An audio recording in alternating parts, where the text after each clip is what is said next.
Hey guys, my name is Coach Post. I coach offensive line and linebackers. Today I'm doing a video on reading the guard and what I mean by that and how can that make you a successful athlete or a linebacker. So a lot of the times as a coach, I would hear read the backs, from my athletes, or even me as a player, I used to read the backfield. And now not every time you're going to be wrong. Obviously, you read that ball, you read that handoff, you read the steps of the running back. A lot of the times that is going to tell you where to go.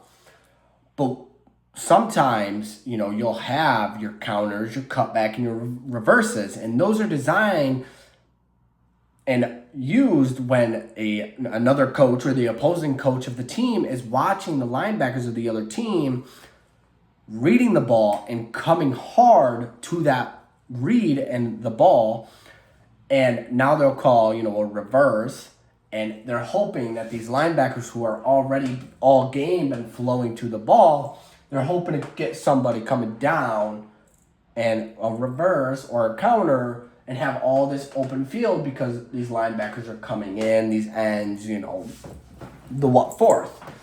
But today I want to talk about reading the guard, because when the backfield can lie and do counters, cutback, and reverses, the guards rarely, if ever lie. There's 4 key things to read when you want to read the guard.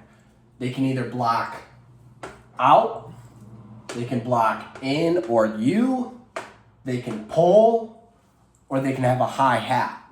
And I'll break down each one and what you want to do based on those key reads. So if they're blocking out or blocking down, whatever you would want to call it,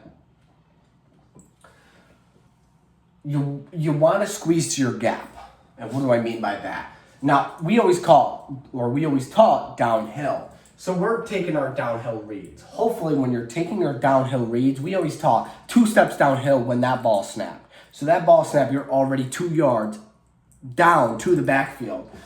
Or to the line of scrimmage, I mean.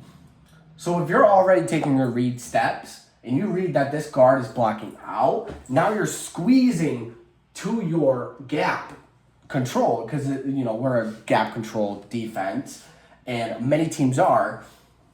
You read out, you're squeezing to the gap to hope, that, maybe there's a guard pulling to you and you can, take up on that blocker or that puller, or hopefully,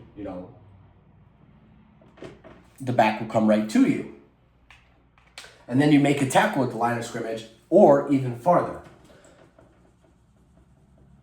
A lot of the times you'll have, a center who's trying to make his way in this situation. And a lot of times, sometimes they'll hit, they'll do a trap and this guard will block out, this center will block you, and then the nose is getting trapped. So if you're already squeezing and there's a trap or a pulling guard or anything, you're there to hit whoever that is and squeeze back into your gap, and you're taking control of your gap. Now, if that guard blocks you, now I am talking about a lot of the MAC or the Mike linebacker, but the strong linebacker can read the same things. If he's, in this case, if he's blocking out, you're going to have a different, job than the Mike or the Mac. But you're still coming downhill and you're squeezing to your gap to meet this backer or meet this guard that's coming to try to block you, or if it's, the tackle or a fullback, you're squeezing down to get into your gap. Now, if they block you, so for instance, I was always taught combo block. So if you're a strong side back, and they block down or block you, I wouldn't say down. Sorry. I gotta go back. Blocking down, we just talked about. But if they're blocking in, so I should talk about the Y, which it could be on this side, but depending on the play. But a lot of time, if they're blocking in, they'll be combo blocking. But anytime you see a guard blocking down, or blocking in, I should say, same concept, but instead of like coming downhill and just kind of squeezing, you're coming downhill, taking your read steps, and you're fighting to that gap. So in this instance, you're going to want to fight this A gap because that guard's coming to you, whether it's a combo or he's flying straight to you. You want to fight this gap to get back into the gaps you got to go. So if they block in, you got to fight that gap. Sorry for that mishap. Now if they pull, which might seem obvious, but we should talk about it. If we have a pulling guard, and I got to watch what I say, because when I was a coach and when I was a player, I saw a lot of linebackers get confused with the word skate. And a lot of the times I saw linebackers skating back and forth. You have to still take your downhill reads. And when I say skate, I don't mean sit where you start out at and go back and forth. Because all that's going to do is cause you to get blocked 5-10 yards away from the line of scrimmage. And that doesn't do you any good. That just hurts us as a team. And now they got a 5-10 yard, run. Or worse, a touchdown. So what do I mean by skate when when you see a pulling guard? Well, I don't mean stay in that area and just skate back and forth. That's not what I mean. I mean come downhill. I read that this guard is pulling. I'm skating to that zone. Or that gap, I should say. Whether that's a gap. Because if you're skating and you see this guard pulling and he turns upfield to the A or B gap, for this instance, we'll do A gap because it's right here, and he pulls up to the A gap, if you're skating and you're already here, you can fly right to that ball. And you can take on that pulling guard, hopefully catch him while he's high up, and you can blow up that guard, and you've got this back who's supposed to be right behind that guard, because that guard is going to be lead blocking.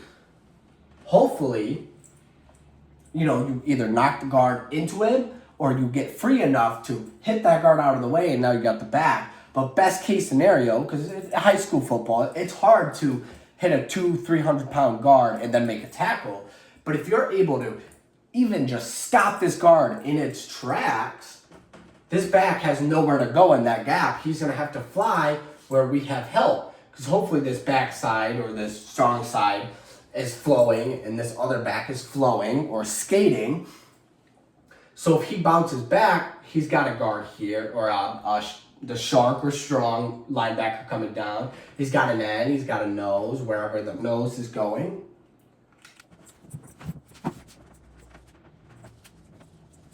So if you see pull, and I say skate, I don't literally want to see you skating back and forth. I want you to come downhill.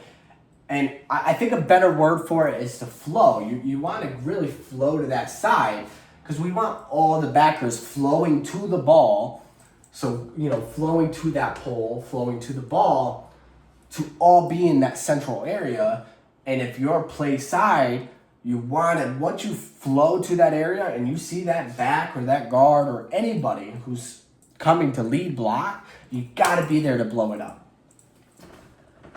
Now, hi-hats, and a lot of you will know that term, hi-hats, but when I say hi-hats, a lot of the times you're going to pass block. And what to see about that is, a lot of the times, when you're reading that guard, the first steps the guard is doing is he's taking that step, he's got his head, or we used to call it Velcro. You got Velcro on your chest. So you're low. You see that guard low to the ground.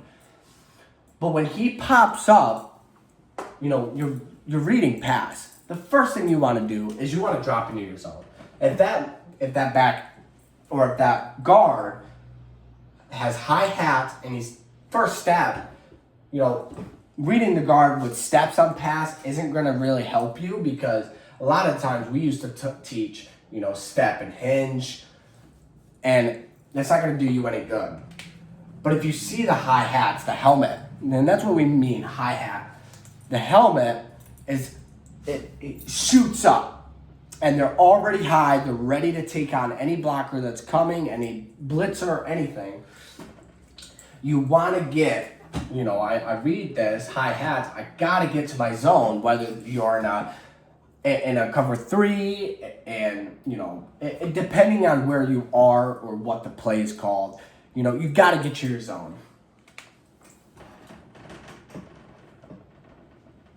Unless you're on a blitz call, and then, you got to come downhill. And, some of you may ask, well, what if I'm on a blitz call? Do I have to read the guard? Yes. Obviously you always want to read the guard, even on a blitz. But what makes a difference is you still want to blitz your gap, but especially when you see hi-hats, and, let's say this nose is, you tap your nose, or you tell your nose, go to the left, however your team does it. You see hi-hats, now you know how to, attack him, attack this guard where you need to attack it. Obviously, if you're fast enough, hopefully you'll beat that guard to the gap. But a lot of times he'll step, but he's already high. You could beat him and, have your arms out and fight that pass block. So how does reading the guard make you effective? Well, sorry, erasing my board so I don't forget. Reading the guard will put you in a position to make a play, and it doesn't lie. Reading any of these players, whether your coach wants you to read the tight end, read the backfield, they're not wrong. But if you read this guard, you'll never be wrong, or they will never lie. And it will tell you a lot. Even if, some teams will pull the guards and tackles, they'll pull the guard play side. It doesn't matter, because wherever this guard goes, okay, if this guard blocks out, I'm squeezing to my gap. If this guard blocks me, I'm attacking my gap. If this guard pulls either side, I'm coming downhill, taking my read steps, and then I'm skating or flowing to the ball. And obviously, hi-hats, it's a pass, I got to get back, or I'm on a blitz, I got to go I got to go make a play on the quarterback. And a lot of the times I'd see, and I would struggle with reading the backfield or not taking my reads. And, when it comes to downhill, there would be a lot of times where even me, I'd fly to the ball, downhill. I'm at the line of scrimmage by the time they snap the ball. But because I didn't read this guard, I'm on the opposite side that I need to be on. So I didn't even do any good. I didn't help the team. Now, obviously, things may change, especially the MAC. And you got a nose. And there's going to be different communications because, you guys are both fighting to the A gap. So, one guy's going to go the other, one guy's going to go to the next one. So there's going to be communication there. You read a guard, you don't want to just fly to that gap that the nose is already going to be in, because it's just it's not smart. You're just clogging up a hole that's already clogged up. So you want to be in that next gap. Because, back on that, even if you read this guard and you already sent your nose to that play side, and that guard, blocks in, you could still take your read steps. Now, obviously, if you read this and this back is going out, you could definitely make a play, but sometimes, most of the time, you want to fight to that ball.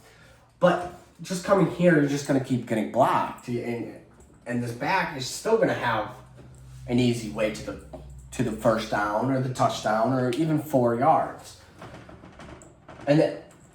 So even if you send somebody, and there's a lot of stunts you can do and a lot of things coaches can call to put you in the right position, but still reading that guard will tell you what you need to know.